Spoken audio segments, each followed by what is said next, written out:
తరంగాలు తీరం దాటి తరలిపోతున్నప్పుడు ధారావాహిక 22వ భాగం. రచన పాండ్రంకి సుబ్రమణి. కథాపఠనం మల్లవరపు సీతారాం కుమార్.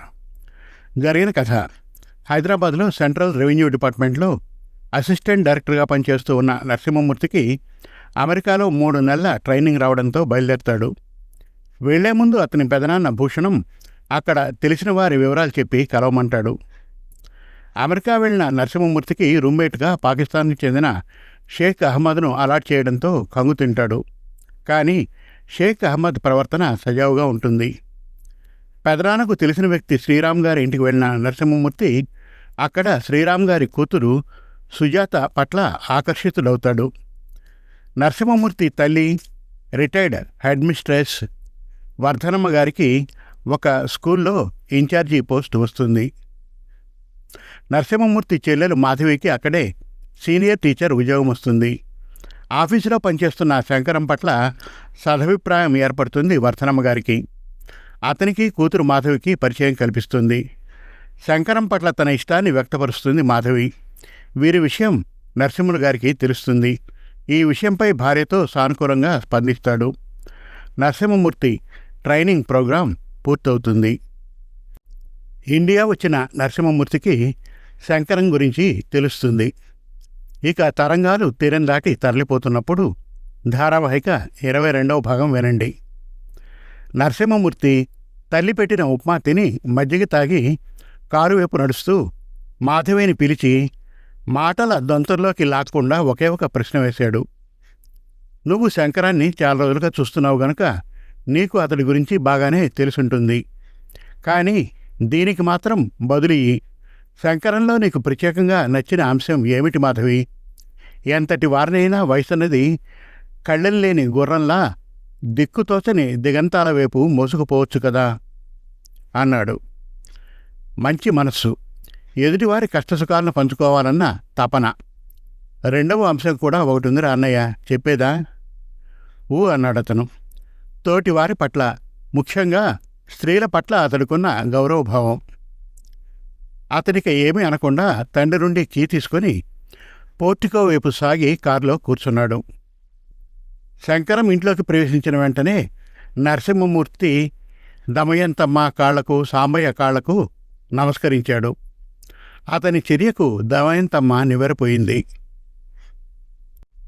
మీ వాళ్ళంతా చాలా పెద్దింటోళ్ల వాళ్ళని మా కుర్రాడు చెప్పాబో బాబు. మీరు కూడా గవర్నమెంట్ ఆఫీసరటుగా మీరొచ్చి మా కాళ్లకు దండం పెడతారా అంది.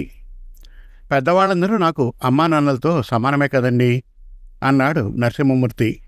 ఆ మాటకు దమయంతమ్మ గుండె ఎగిసిపడింది. పెద్దల పట్ల ఎంతటి మర్యాద! అదీను ఈ రోజుల్లో. ఈ అబ్బాయిని కన్నతల్లి కడుపు చల్లగా ఉండాలి. కాసేపట్లో ఆమె తేరుకుని చకచకా వెళ్ళి 2 పెసరట్లు చేసి రెంటిని ప్లేట్లో పెట్టి అతడికి అందించింది. అతడు ఒకటి మాత్రం తిని, చాలా బాగుందండి, ఇలా చేయడం మా చెల్లికి కూడా నేర్పండి అని మెచ్చుకున్నాడు. దమయంతమ్మ నవ్వి కప్పు నిండా టీ పోసి అందించింది. అంతవరకు గదిమూలన ఒదిగినిస్తున్న శంకరానికి అలవికాని ఊరట కలిగింది. అంతటి ఉన్నత సంస్కారం తనకు కాబోయే బామ్మర్దికి ఎలా వచ్చింది? వర్ధనమ్మ గారి పెంపకం.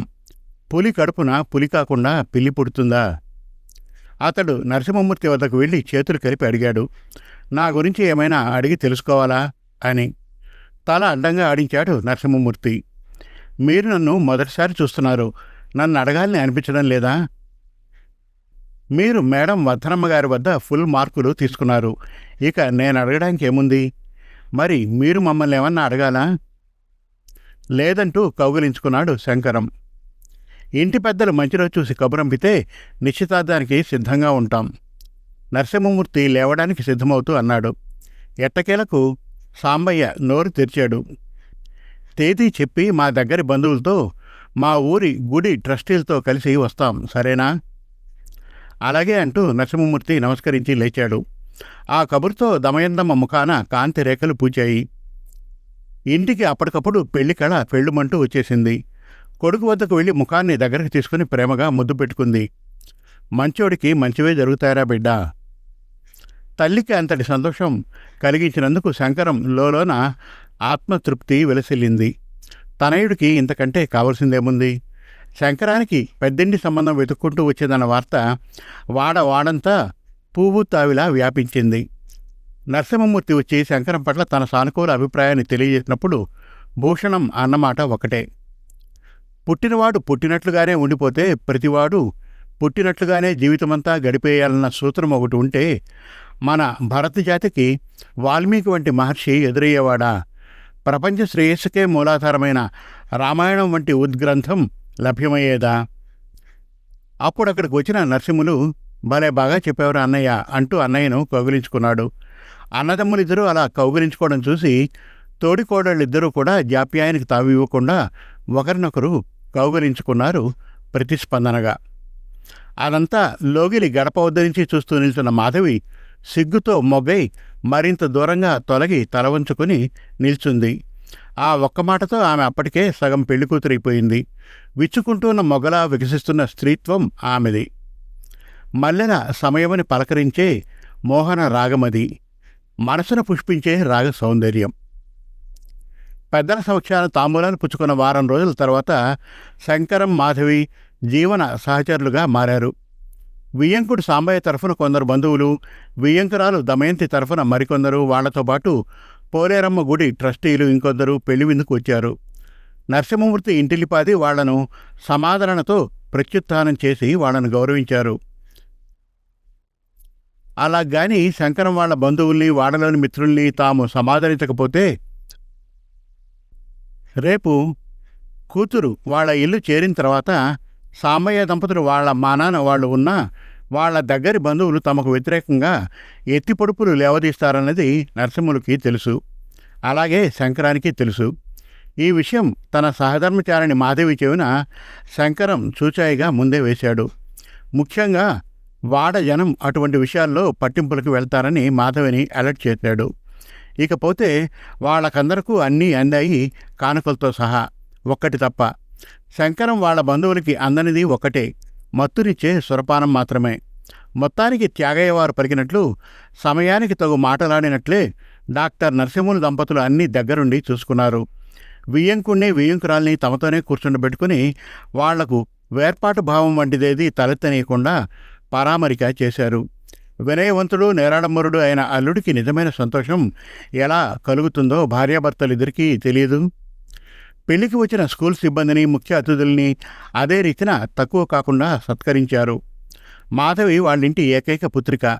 ఆమె కోసం కాక మరెవరి కోసం వాళ్ళు చేస్తారని ఇవన్నీ పక్కచూపులతో గమనించిన శంకరం శోభనం గదిలోకి వెళ్లే ముందు చేసిన మొదటి పని తిన్నగా వెళ్ళి అత్తామామల కాళ్లకు సాష్టాంగ దండ ప్రమాణం చేయడం, వారిరువురి ఆశీర్వాదం పొందడం. దొరకునా అటువంటి పెద్దరికం, కుదురునా అటువంటి బంధుత్వం. ఇంగితము, జీవితానుభవము మెండుగా ఉన్న దమయంతమ్మ కూడా ఏమాత్రమూ అజాగ్రత్తగా ఉండకుండా వియ్యంకులకు అనుకూలంగా నడుచుకోవడమే కాక భర్త చేత కూడా అలాగే మన్ననతో నడుచుకునేలా చేసింది. అంతేకాక వర్ధనమ్మ మర్చిపోకుండా భర్తతో కలిసి శంకరం వాళ్ల వాడకు వెళ్ళి సాంబయ్య దంపతులిద్దరినీ పలకరించి వాళ్లతో పాటు కలిసి పోలేరమ్మ తల్లి గుడి దర్శనం చేసుకుని ఆ తర్వాత ఇంట్లో ఫలహారం తీసుకుని వెళ్లారు. వియ్యంకుడు పోలేరమ్మ గుడికి ట్రస్టీ కావడం వాళ్లకు కూడా గర్వకారణమే కదా. అంతవరకు దమయంతమ్మ తన జీవితంలో అంతటి పెద్ద మనసు గల గౌరవనీయులైన కుటుంబీకుల్ని చూడలేదేమో. కొత్త కోడలి రాకతో ఇంటికి మార్పు రాబోతోందన్న భయాన్ని సాంబయ్య దంపతులు త్వరలోనే పసిగట్టారు. కోడలొచ్చిన వారం రోజుల తర్వాత ఒకరోజు సాంబయ్య యథాప్రకారం రోజంతా గుడి పనులన్నీ చూసుకుని ఇల్లు చేరి పడకపైన మాగన్నుగా కళ్ళు మూసుకునే సమయాన అతడికెదురుగా గోడన వేలాడుతూ ఉన్న చిత్రపటం చూసి ఉలిక్కి పడ్డట్లయ్యాడు. ఎవరో తనని ఒడిసి పట్టున కిందకు తోసినట్లు లేచి కూర్చున్నాడు. ఎదురుగా నిటారుగా తననే చూస్తూ నిల్చున్న వివేకానందుడు. ఆ చిత్రపటం పక్కనే కొల్లాయి కట్టుకుని నవ్వుతూ నిల్చున్న గాంధీ మహాత్ముడు. ఇది ఎవరి పనే ఉంటుంది చెప్పమా అనుకుంటూ పెళ్ళాన్ని గట్టిగా పిలవాలని నోరు తెరవబోయాడు సాంబయ్య. కానీ వెంటనే ఆపుకున్నాడు. ఇంకెవరు? ఆ టీచరమ్మే మామగారికి నోటితో చెప్పకుండా చేతలతో చూపించి ఉంటుంది. అంతేగాక అతడికి మరొకటి కూడా ఆశ్చర్యాన్ని కలగజేసింది. ఎప్పుడూ గిర్రు గిర్రున చప్పుడు చేస్తూ తిరిగే రెండవ ప్రపంచ యుద్ధకాలపు సీలింగ్ ఫ్యాన్కి బదులు కొత్త ఫ్యాన్ చప్పుడు లేకుండా పైన సాఫీగా తిరుగుతుంది. తన పక్కనే టీపాయ్ పైన మరొక చిన్నపాటి టేబుల్ ఫ్యాన్ కూడా అమర్చి ఉంది. గదిని చుట్టూ పరకాయించి చూస్తే అది తనదేనా అన్నంతగా మార్పు చెంది ఉంది. చుట్టూ లేత రంగురుగల చక్కటి వాల్ పోస్టర్లతో అందంగా, ఆహ్లాదకరంగా కొత్తదనం ఉట్టిపడుతూ ఉంది. అతడు మరొకమారు అనుకోకుండా తలెత్తి చూశాడు. తనని చూసి మహాత్ముడిసారి గట్టిగా నవ్వుతున్నట్లున్నాడు.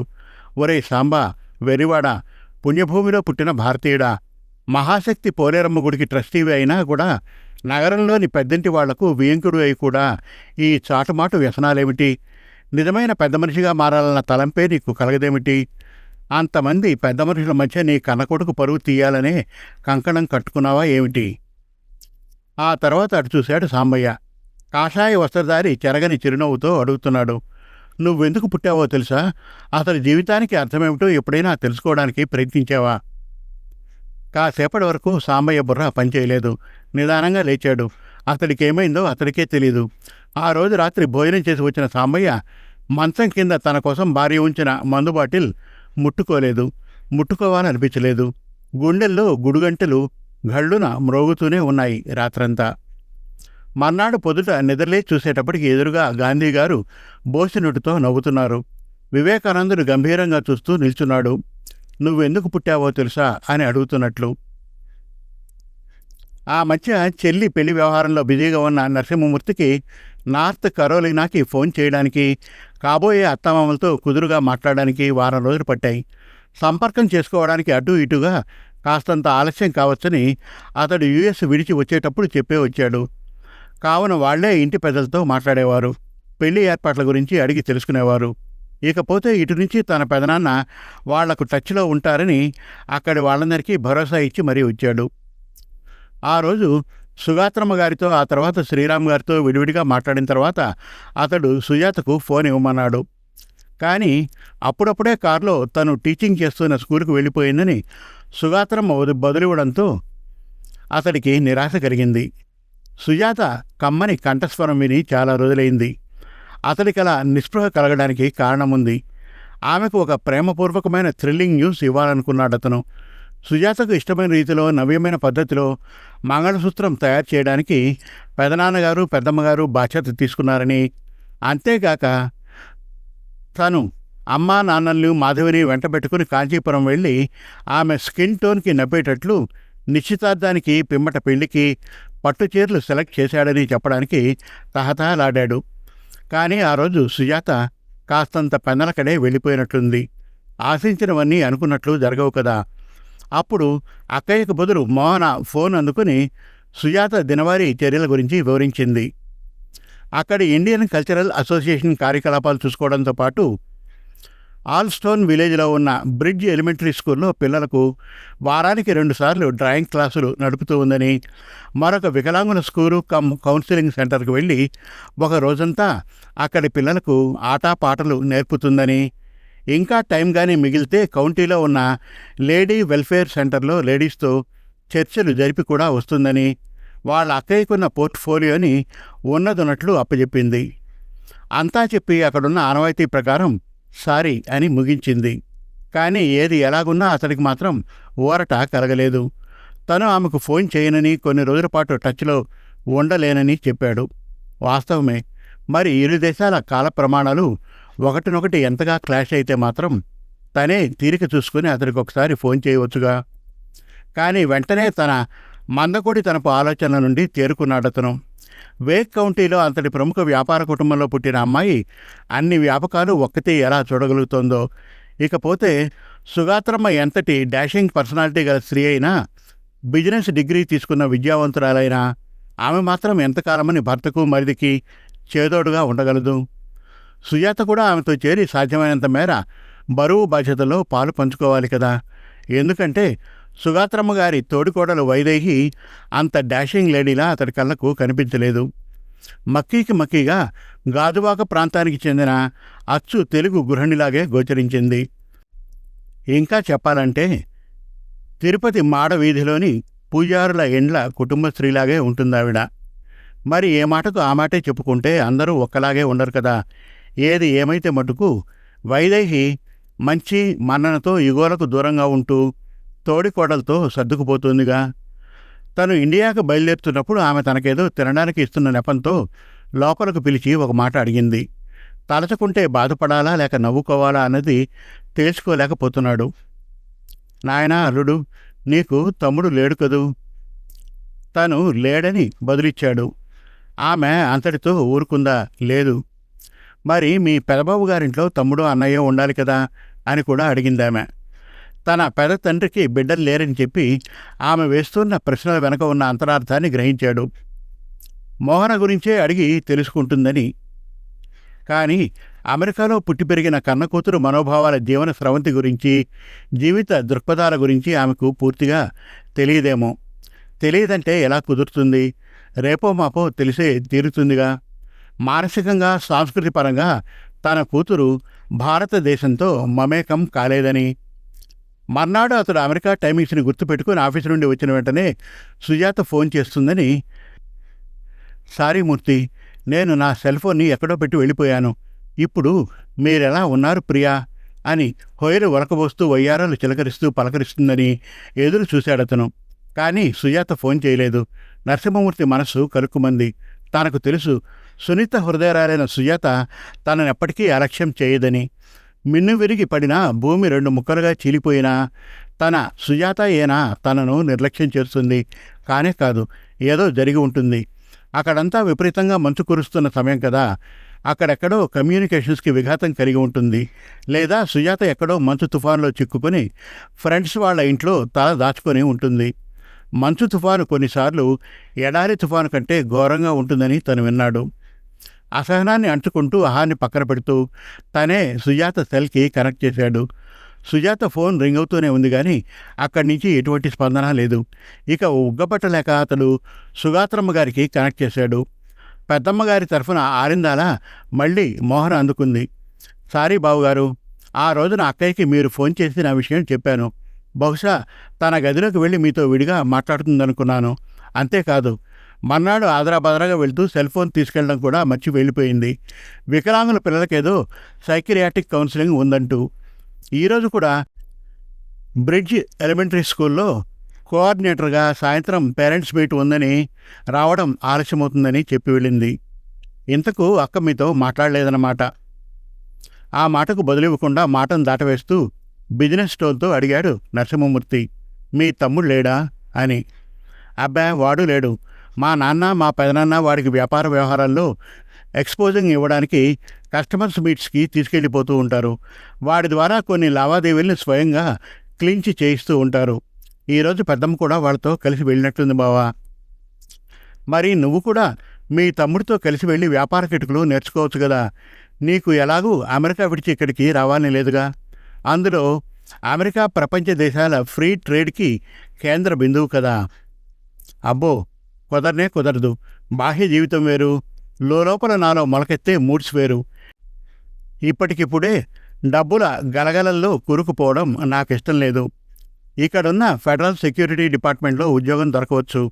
అవకాశం దొరికితే గ్రాడ్యుయేషన్ పూర్తయిన వెంటనే ప్రొబేషనరీ ట్రైనింగ్ తీసుకుని చేరిపోతాను. అదేమిటి, నువ్విక నిరంతరాయంగా అమెరికాలోనే జీవితయాత్ర సాగించాలని తీర్మానించేసావా? నేను ముందే చెప్పాగా బావా, దండోరా వేసి మరీ చెప్పాను. అమెరికాలో పుట్టాను, అమెరికాలో చదువుకున్నాను, అమెరికన్ల మధ్య పెరిగాను, వాళ్లతోనే ఉంటాను. ఇక నాకున్న భారతీయత పట్ల ఉన్న పట్టింపు మాట అంటావా? అదంతా పైలోకాలకు వెళ్ళిపోయిన ఆ రవణమ్మ గారి తర్ఫీదు, మా అమ్మ పెద్దమ్మగార్ల రాపిడీను. అర్థమైంది. You are having your own stand.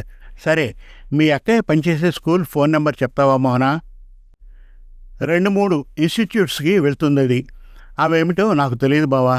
ఈరోజు గట్టిగా చెప్తాను. ఎంత బిజీగా ఉన్నా సరే, ఎంత ఆలస్యమైనా సరే, నీకు ఫోన్ చేసిన తర్వాతనే నిద్రకు ఉపక్రమించాలని ఐ ప్రామిస్. ఆ మాటతో అతడికి మాట్లాడకుండా థ్యాంక్స్ చెప్పి ఫోన్ ఆఫ్ చేశాడు. ఈ లోపల కొడుకు ముఖభావాల్లో కానవస్తూ ఉన్న మార్పుని వర్ధనమ్మ గమనించకపోలేదు. పెళ్లి ఏర్పాట్ల వలనో లేక ఆఫీస్ వ్యవహారాల వలనో టెన్షన్ వచ్చి ఉంటుందని భావించింది. కానీ ఇష్టపడి కట్టుకోబోయే ప్రియ సఖి వల్లనే కొడుకులోని మానసిక ఒత్తిడికి కారణమన్నది ఆమెకు ఇసుమంత కూడా అనిపించలేదు. అలా అనుకోవడానికి ఆస్కారమే లేదు కదా. కానీ తండ్రి నరసింహను మాత్రం అలా వదిలేయలేదు. పిలిచి అడిగాడు, ఏమిటి సంగతి? కొన్ని రోజులుగా బిగుతుగా కనిపిస్తున్నావు. Any problem in your office? అతడు తండ్రికి భరోసా కలిగేలా నవ్వి, అదేమీ లేదు నాన్నగారు, హెడ్ క్వార్టర్స్ ఆదేశాల అనుసారం రికవరీ డ్రైవ్ చేస్తున్నాం, 2-3 రోజులు ఇలానే ఉంటుంది అని దాటవేశాడు నరసింహమూర్తి. మరి మనసు ఎప్పుడు ఎవరి మాట వింటుంది గనుక తన ప్రియసకి సుజాత ఎంత వద్దనుకున్నా మాటిమాటికి గుర్తుకు రాసాగింది.